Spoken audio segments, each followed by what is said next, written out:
Ryan, one final question just before you go, because we are just about out of time. You wrote a book a few years ago. It's a really good book. Have you got a copy in the background? Can you dig it out and talk about it? Lost and Founder. Talk us through that for anyone who hasn't read it yet. Yeah. I think, Ryan, probably some people who know my background and history know that I had a fairly traumatic and adventurous last few years at Moz.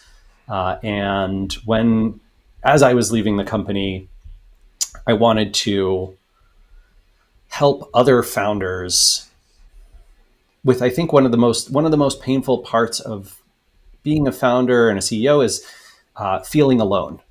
Like, is anybody else experiencing this? And if they've experienced it, what was that like? And do other people have fights with their best friends? And like, do they lose, touch with family members over things that happen in a business? And do they feel these terrible things when they have to do layoffs? And what do they do when their product has to serve a huge audience because they raised venture capital, but their core audience is drifting away to competitors because they're trying to take it too big? And I wanted to write a book that was essentially the equivalent of, we sit down at a diner and have a super emotional conversation where a few tears flow and we have like the big hug at the end.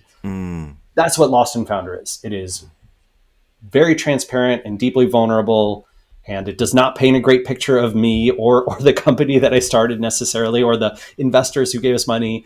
It is a raw, unvarnished look at building a company. And there's lots of advice in there too, that I think come from lessons sort of hard won. But it's not a traditional business book. Traditional business book, like you can go to Wikipedia, read the summary, and what the book, you're like, oh, okay, this book is about using emotions to sell to people on your landing page. Great. Like, I have a bunch of tactics for that. That's cool. Lost and Founder is not that at all. It's very narrative and a little tear jerky, not in a traditional emotional sense, but like in a just lots of crazy stuff happened, and I think that is the universal experience for founders. One of the things I really respect about that, though, is that so much of the startup world is just super broy. Everyone's crushing it all the time. It's this very sanitized, yep, we're winning all the time. Nothing bad ever happens.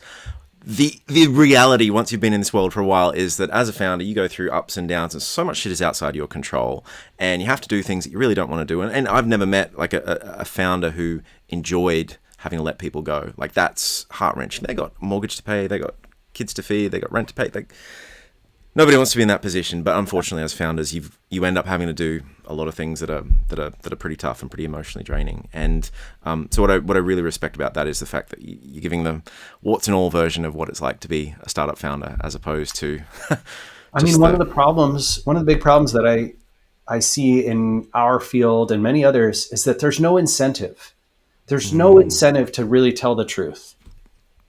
It doesn't help you raise money next time. It doesn't help you get customers. It doesn't help you sort of build a positive reputation. Crushing it all the time makes you look big and fancy and important to people who also expect to be crushing it all the time. And like, there's that, whatever you want to call it, the old boys network of tech is used to that kind of thing. They're not used to people being like, well, let me tell you about my anxiety and neuroses and depression. And let me tell you about stepping down as a CEO. And let me tell you about how terrible it is to fire people and what we were doing while the company was not growing.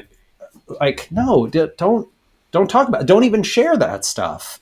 You're not supposed to share that stuff because it will not help you or your career. And as a result, you get very few stories of that, even though every time, just like you, Ryan, every time I've sat down at that diner for that coffee, every other founder is like, oh yeah, well, what I didn't tell you, after I said I was crushing it on stage, is that this is going on and that's going on and whatever. My relationships are falling apart. My team is falling apart. Yeah. It's not what you read about in TechCrunch. The reality is always vastly different. But you are not alone. That's the thing that I'm trying to convey here, right? And it is so powerful to feel like you have a community of people who recognize what you're going through and share your specific pains and frustrations and journey, and they'll get it. And I think that's why like those tears come out and those hugs come out in those conversations, because feeling like you can open up to someone and talk about it is a superpower. And that's, that was the goal with Lost and Founder. Like, let me make that conversation available to a lot of people, because it's not right to keep it in the closet and only let it out sometimes. A lot of people, unfortunately, can't bring it up with even the people closest to them in life, their romantic partner or their family or their best friend or their co-founder.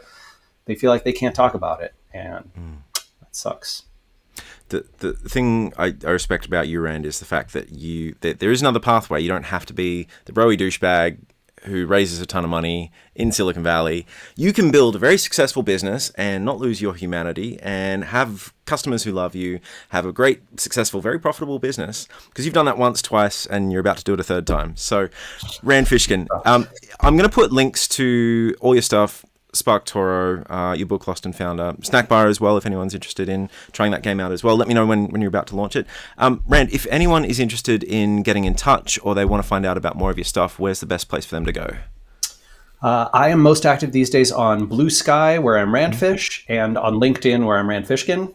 And of course, if you want to subscribe to SparkToro's blog, that's where I do most of my writing these days, even about Snackbar Studio stuff.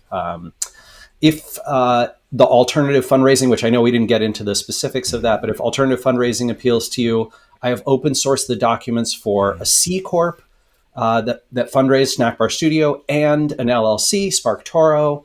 You can find those documents and recommendations for lawyers and all that kind of stuff on SparkToro. If you just look up SparkToro funding or Snackbar funding, we love helping people with that. Hey, it's Ryan here. If you like that video, please click the like and subscribe button somewhere down there and check out the full interview right over here. Go on, click it. You know you want to.